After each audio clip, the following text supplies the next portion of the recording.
నేను సుబన్ మాట్లాడుతున్నాను. ఇక్కడ గ్రౌండ్ ఫ్లోర్ లో ఉన్నాను. నా ఫోన్ తీసుకొచ్చారు కదా? తీసుకొచ్చాను. అక్కడ ఒక మిక్కీ మౌస్ ఉంది, చూసారా? అది జెర్రీ. అవును. దాని దగ్గరికి వెళ్ళి మీ పేరులోని ఫస్ట్ లెటర్ చెప్పండి. ఎందుకు? ఫోన్ కావాలంటే చెప్పండి. ఓకే.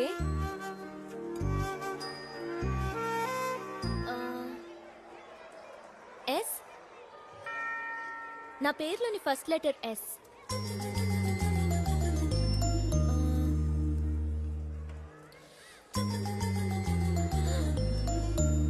హలో, సగమే ఉందేంటి? ఇప్పుడు ఫస్ట్ ఫ్లోర్ లో ఒక ఫ్లాష్ షాప్ చూడండి. అవును, చూసా. అక్కడికి వెళ్ళి మీ పేరులోని సెకండ్ లెటర్ చెప్పండి. Excuse me. yes నా పేరులోని second letter U. oh this is for you and this too. ఎదురుగా కేఎఫ్సీ ఉంటుంది చూడండి. ఉంది. అక్కడ లాస్ట్ టేబుల్ కి ముందు ఒకడు బ్రౌన్ టీ షర్ట్ వేసుకుని ఫోన్ లో మాట్లాడుతున్నాడా? అవును. వాడు ఎవరితో మాట్లాడుతున్నాడో తెలుసా? నాకెలా తెలుస్తుంది? వాడు మాట్లాడుతుంది మీతోనేనండి. అతనెలా నాతో మాట్లాడతాడు? మీరు కదా. Hi, come on, sit, balance peace. Sorry, phone లో మీరని తెలియక మాట్లాడాను. చచ్చా, అదే లేదు, పర్లేదు, కూర్చోండి ప్లీజ్. Nice dress. రెండోది పెట్టి ప్రెస్ చేయాలా? మీరు అన్ని ఫొటోస్ లోనూ ఉన్నారు, అందుకే డౌట్ వచ్చింది. చచ్చా, జాగ్రత్తగా ఉండడం మంచిదే కదా. You have to be. Okay, anyway, I'm Subha Srinivas. చూసారా, ఫోన్ ఆన్ చేయగానే ఎవరో కాల్ చేశారు. హలో, దొరికింది. లిజన్, నేను ఫ్రెండ్ తో బయట ఉన్నాను. 45 minutes తర్వాత ఫోన్ చేయనా? అవును, ఇవాళ వెన్స్డేనా? Oh, what time? Okay okay, వెంటనే బయలుదేరుతున్నాను. అరవింద్, నేను కాదు, Aravind, I have to go. I'm so sorry, it's really urgent. I completely forgot, but thank you. చెప్పు. I know it's my fault, but you should have reminded me. You know what an important lecture it is.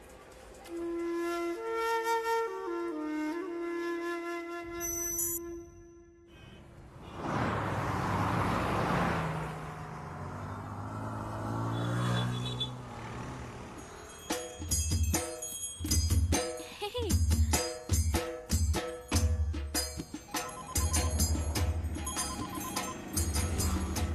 Hello hello, నేను సుబన్ మాట్లాడుతున్నాను. ఎలా ఉన్నారండి?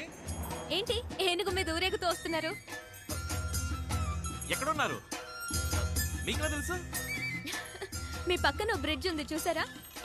అవునండి. అక్కడ కొంచెం దూరంలో bus stop ఉంది, చూసారా? అవునండి, ఉందండి. అక్కడ ఒక అమ్మాయి బ్లాక్ డ్రెస్, రెడ్ దుపట్టా వేసుకుని ఫోన్ లో మాట్లాడుతుంది, చూసారా? అవునండి, చూసాను. ఆ అమ్మాయి ఫోన్ లో ఎవరితో మాట్లాడుతుందో చెప్పండి. నాతోనేనండి, అది మీరేనండి. హాయ్. హాయ్. ఏమండి, ఎలా ఉన్నారండి? బానే ఉన్నాను. సారీ, ఆ రోజు నేను మీతో సరిగ్గా మాట్లాడలేకపోయాను. ఏం పర్వాలేదండి, ఇవాళ మాట్లాడుకుందాం. ఎక్కడికి బయలుదేరారు? ఫ్రెండ్ ఇంటికి వెళ్తున్నాను. రండి, నేను డ్రాప్ చేస్తాను, రండి. ఏనుగు మీద? అయ్యో వద్దు, నాకు భయం. ఏనుగంటే మీకు ఇష్టమా కాదా? ఇష్టమే, చిన్నప్పటి నుంచి ఇష్టమే. మరి ఇంకే రండి, వచ్చి ఎక్కి కూర్చోండి. అందరూ చూస్తున్నారు, అదే ఏమనుకుంటారు? పట్టించుకోకండి, భయపడకండి, నేను ఉన్నాను కదా. రండి, పర్లేదు, రండి. చాలు పెట్టండి. ఇప్పుడు చెయ్యవండి. వచ్చేసారు. ఎలా ఉంది? ఓకేనా? అయ్యో, గుచ్చుకుంటోంది, కూర్చోలేకపోతున్నాను. భలే వరండి. అందుకని ఏనుగు మీద ట్రైల్ చేస్తామని చెప్పండి. ఏనుగు వెంట్రుకలండి అవి. ఓకే ఓకే, ఎక్కడికి వెళ్తున్నారు? అదా, మా లక్ష్మికి ఒంట్లో బాగాలేదు, అందుకే హాస్పిటల్కి తీసుకెళ్తున్నాను. ఏరి, వెనకాల వస్తున్నారా? అరే, దీని పేరేనండి లక్ష్మి. దీనికి ఒంట్లో బాగాలేదనే హాస్పిటల్కి తీసుకెళ్తున్నాను. అయ్యో, మనం పేషెంట్ మీద వెళ్తున్నావా? అందుకని ఏనుగుని ఎత్తుకు తీసుకెళ్తామా చెప్పండి. ఊరా ఇది కదా మీ ఊరా? రే, కాంచీపురం రా. కంచి నుంచి బాబాయ్ వాళ్ళు వస్తున్నారు. ఓ 20 టికెట్లు తీసుంచు ఫ్రంట్ రోలో. ఓకేరా. ఏంటి అందరూ వచ్చేసారు. వచ్చారా? బాబాయ్, ఎలా ఉన్నావ్? ఎలా ఉన్నావు పిన్ని? అరే, బాబుని కూడా తీసుకొచ్చారే ఎలా బుజ్జి, ఎలా ఉన్నావు? ఏత బాగున్నావా? సరే పొలంలో ఏం వేసా? ఏమీ లేదు, ఖాళీగా పడుంచాను. మరి ఇంకే నాతో పాటు సర్కస్ చేరుకోండి. నేను రాను, మన కుటుంబం సర్కస్ నడితే కదా, అందరం తీసుకుపో. పిన్ని నువ్వు అనుమను ఇప్పుడే తీసుకెళ్తాను. చాలే ఊరుకోరా ఏం గౌరీ, ఎలా ఉన్నావు? బాగున్నాను ఎన్న క్లాసు? 10 పదా? సరిపోయింది. ఏంటి బామ్మా ఇప్పుడు ఏమైందని? బాగున్నాను కదా. నేను ఊరుకోమని చెప్పు. ఎలా అల్టో లోపలికి వెళ్దామా? ఇగోరా నీకు ఇష్టమని ఇంట్లో పూర్ణాలు ఇంట్లో చేసి తీసిందా? తీసుకొచ్చాను. ఆహా, బెల్ బెల్ కూడా సరే మేకప్ వేసుకోవాలి. మేకప్ వేసుకోబోతున్నా. ఎవరు వస్తారు? నువ్వు నువ్వు రా బాబాయ్, మనుషులు పంపిస్తా.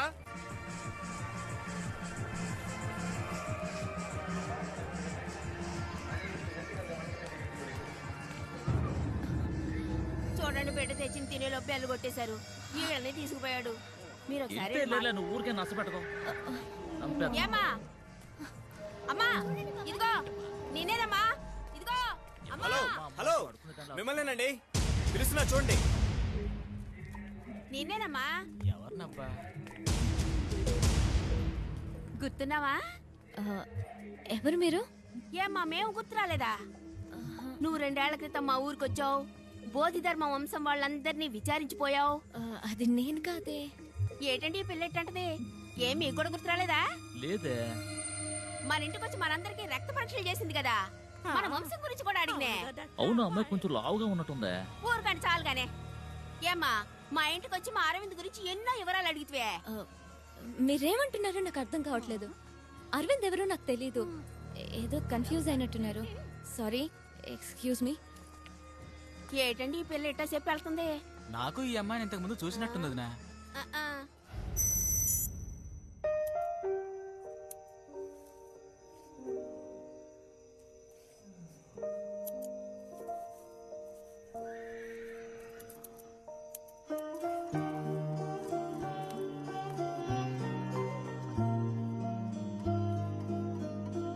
రేపు ఈ గిఫ్ట్ తనకి ఇవ్వగానే ఇది చూసి నన్ను ప్రేమించేయాలి. I love you.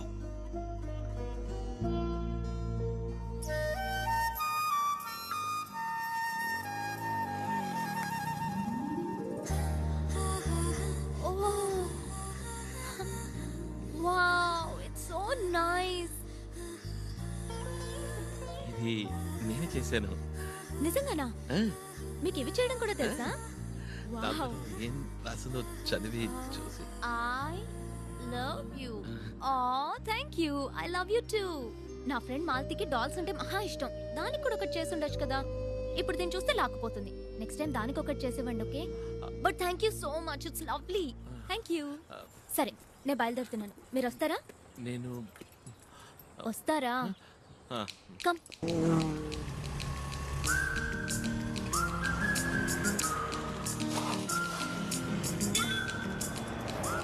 One minute.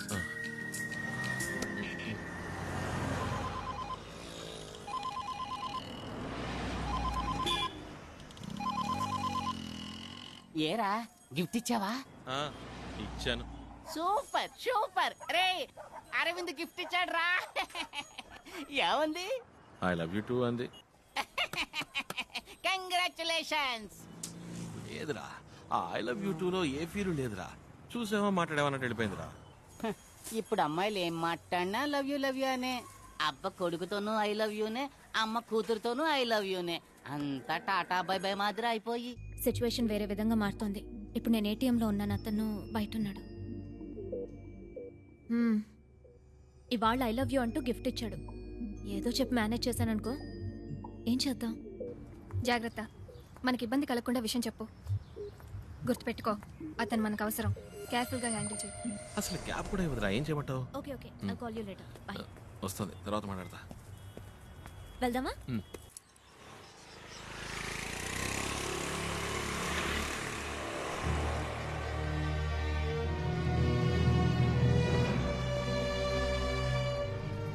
Arvind, ఒక 2 minutes ఇక్కడే ఉండండి, ఇప్పుడే వస్తాను. అలాగే.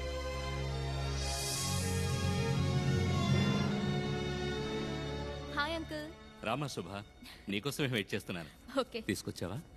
తెచ్చాను. నీ రీసెర్చ్ ఎంతవరకు వచ్చింది? 4 months ముందే పూర్తి చేశాను. ఇప్పుడు చైనాకి, యుఎస్ కి తీసేసి పంపాను. ఇక్కడ కూడా పర్మిషన్ అప్లై చేశాను. Very good. నా కోసం పెద్ద రిస్కే తీసుకున్నారు అంకుల్. ఊరికే ఉండేది కదమ్మా, నీకు ఉపయోగపడింది కదా.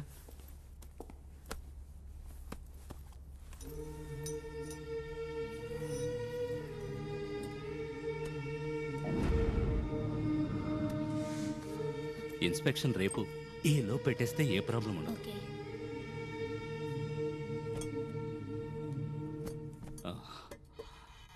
ఆ అబ్బాయితో చెప్పావుగా?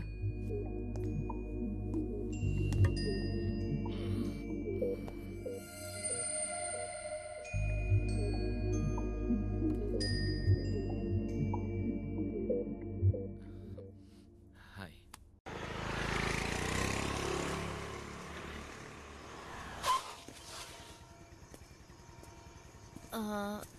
రేపు 10 o'clockకి ఫ్రీగా ఉంటారా మీరు? కొంచెం మాట్లాడాలి. ఓ మాట్లాడుకుందాం. నేను కూడా కొంచెం మాట్లాడాలి. ఇద్దరం మాట్లాడబోయేది ఒకే విషయం గురించి అనుకుంటాను. Okay bye. బాయ్.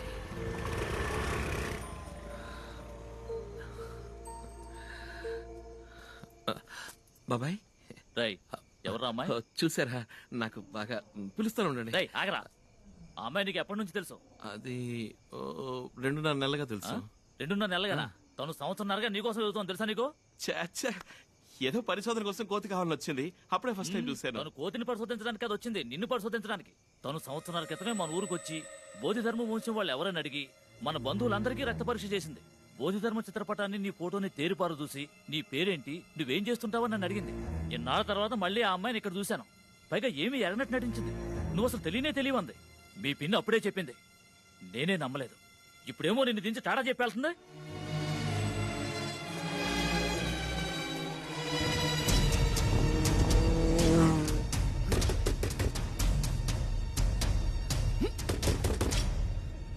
అరవింద్, ఏంటి ఇప్పుడే డ్రాప్ చేశాను? ఎవరు నువ్వు? నన్ను 1.5 సంవత్సరాలుగా ఫాలో అవుతున్నావా? చెప్పు. అరవింద్, ఏం ఆశించి నన్ను ఫాలో అవుతున్నావు? అది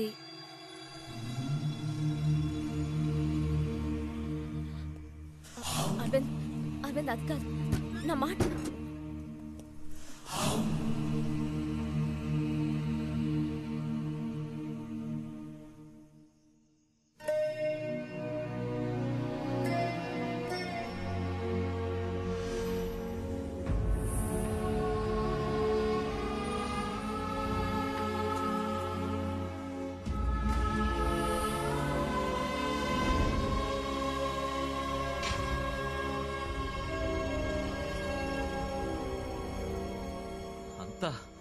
ప్లాంట్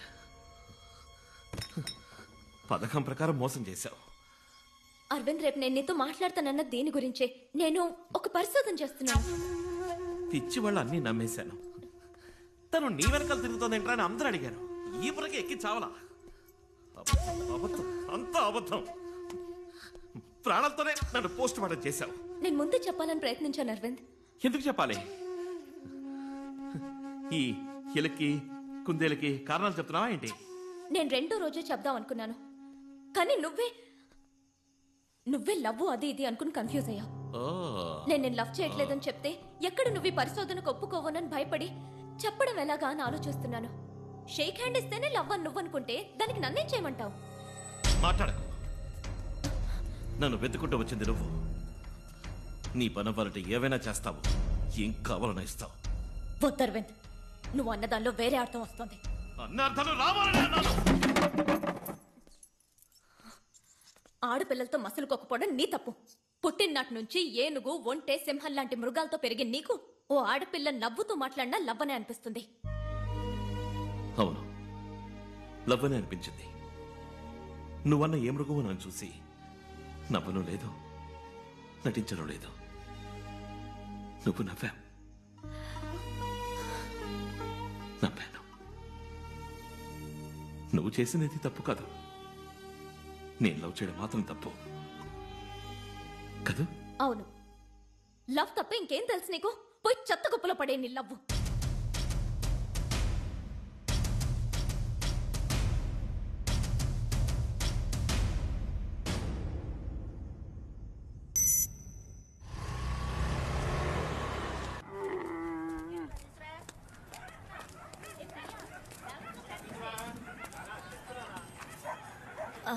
అరవింద్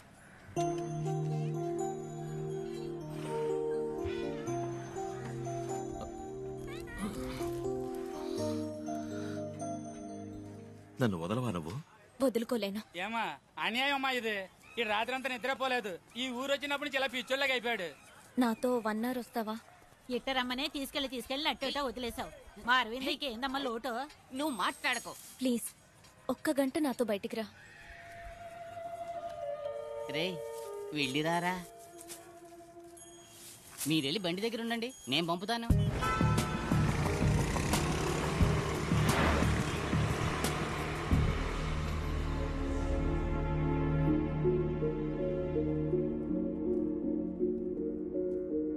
నన్ను ఇక్కడికి ఎందుకు తీసుకొచ్చావు? రా చెప్తాను. ఇక్కడున్న ప్రతి వస్తువు వెనక ఒక కథ ఉంది. ఇప్పుడున్న మనం కాదు నిజమైన భారతీయులం.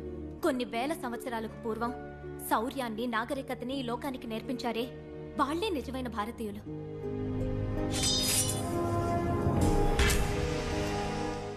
ఇది మ్యూజియం కాదు, ఆ మహానుభావుల స్మారక సౌధం. నేటి మన మోడర్న్ సైన్స్ కన్నా మన పూర్వీకులు అందించిన శాస్త్ర పరిజ్ఞానం 500 ఏళ్లు అడ్వాన్స్డ్ గా ఉందంటే నువ్వు నమ్మగలవా? స్పేస్ రీసెర్చ్ లో ఈనాటి సైంటిస్టులు 9 గ్రహాలు, వాటి పేర్లు టెలిస్కోప్ సాయంతో చెప్తున్నారు. కానీ కొన్ని వేల సంవత్సరాలకి పూర్వమే మన దేవాలయాల్లో నవగ్రహాలను ప్రతిష్ఠించి పూజించారు. ఎలా? భూమి యొక్క బరువెంతో 1600 సంవత్సరాల క్రితం ఆర్యభట్ట ఎలా చెప్పారంటావు? రేపు వర్షం పడుతుందంటారు, ఎండ కాస్తుంది. ఎండ కాస్తుందంటారు, వర్షం పడుతుంది. ఇది మోడర్న్ సైన్స్. కానీ 20 సంవత్సరాల తర్వాత వచ్చే పౌర్ణమి అమావాస్యల్ని అరుగు మీద కూర్చుని పంచాంగం చూసి ఖచ్చితంగా చెప్తున్నారే, ఎలా చెప్తున్నారంటావు? అదే పూర్వీకుల సైన్స్. ఈ మహాగ్రంథాన్ని చూడు.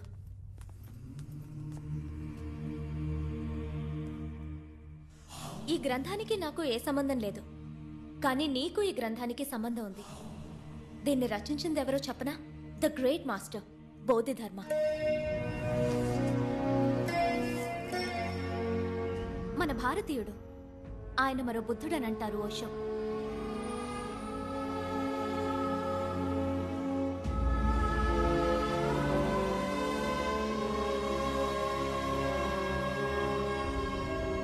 ఈ మహాగ్రంథంలో ఏముందో తెలుసుకునే ముందు మరో చోటికి వెళ్తాన్రా.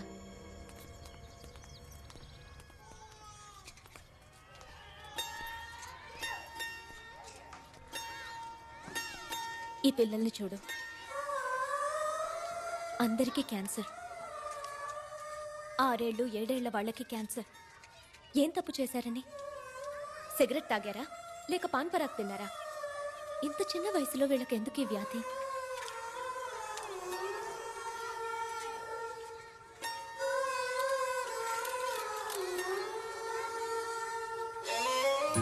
వీళ్ళందరూ మెంటలీ ఛాలెంజ్డ్ చిల్డ్రన్.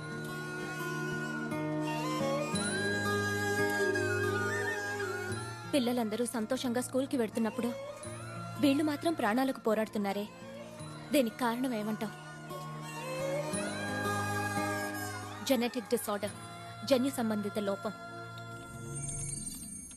ఒక మనిషి డిఎన్ఏ ద్వారా అతని వ్యాధిని, సామర్థ్యాన్ని రెండూ మనం నిర్ణయించవచ్చు. మన ఒంట్లో ప్రతి సెల్లులోనూ ఈ డిఎన్ఏ ఉంటుంది. అర్థమయ్యేలా చెప్పాలంటే పారంపర్య వ్యాధి, పారంపర్య బుద్ధి ఇవి రెండు డిఎన్ఏ మూలంగానే వస్తాయి. హార్ట్ అటాక్, మోకాళ్ళ నొప్పి, చక్కెర వ్యాధి, ఇప్పుడు చూసి నీ చిల్డ్రన్కి వచ్చిన వ్యాధి, వీటికి కారణం వంశపారంపర్య డిఎన్ఏలో ఉంటుంది. ఇలా వంశపారంపర్యంగా వచ్చే వ్యాధుల్ని, లోపాల్ని డిఎన్ఏలో కరెక్ట్ చేయగలమన్నదే నా రీసెర్చ్. ఇంకో ముఖ్యమైన విషయం, నేను రీసెర్చ్ చేసే ఈ డిఎన్ఏ మూలంగా మన పూర్వీకుల శక్తి సామర్థ్యాలు తిరిగి మళ్ళీ రప్పించగలం. ఓ చిత్రకారుడు కావచ్చు, సమరయోధుడు కావచ్చు, వాళ్ల పారంపర్య డిఎన్ఏలో ఆ సామర్థ్యం ఇప్పటికీ ఉంటుంది. దాన్ని ప్రేరేపిస్తే మనం వాళ్ల పారంపర్య సామర్థ్యాన్ని తిరిగి మళ్ళీ తీసుకురావచ్చు. దీని గురించే బోధిధర్మ 1600 సంవత్సరాల క్రితం ఆ బుక్ లో రాశారు. డిఎన్ఏ రీసెర్చ్ కి సంబంధించి 1600 సంవత్సరాలకు ముందు రాసిన బుక్ లో ఉందా? వీళ్ళని దేవుళ్ళుగా, మహర్షులుగా మనం చూడడం మాని ఒక సైంటిస్ట్ గా చూడాలి. ఈ మధ్య 2 ఏళ్లకు ముందు ఒక రీసెర్చ్ ఆర్గనైజేషన్ బోధిధర్ముని పూడ్చిన చోటును తవ్వారు. ఇటు చూడు, ఎంతకాలమైనా చెడని విధంగా పూడ్చబడిన బోధిధర్ముని తల వెంట్రుకలు, పళ్ల మూలంగా ఆయన డిఎన్ఏ దొరికింది. ఇది నేను ఇంటర్నెట్ లో చూశాను.